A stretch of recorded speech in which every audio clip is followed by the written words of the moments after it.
Pan के मोछिया से काजर वाली बिटिया से वट पटा चुतिया से बहुत हम डराइले। वाह जी वाह। मुंड से न बात करूं लंठन से फरक रहूं गांडू गरियावे तो चुप रह जाइले। वाह जी वाह। जाहिल गंवारन से डिंग हकनिहारन से मतलब के यारन से जान हम बचाइले। वाह जी वाह। बेहाया बेशरम से मौगा बेसर से ऐसन बुरखर के पंजरो न जाइले। वाह जी वाह।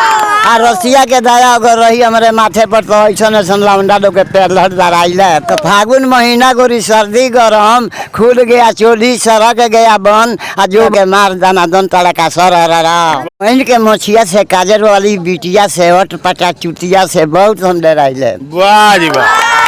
मुंड से न बात करूं लंठन से फरक रहूं गांडू गरियावे तो चुप रह जाइले। वाह जी वाह। जाहिल गंवारन से डिंग हकनिहारन से मतलब के यारन से जान हम बचाइले। वाह जी वाह। बेहाया बेशरम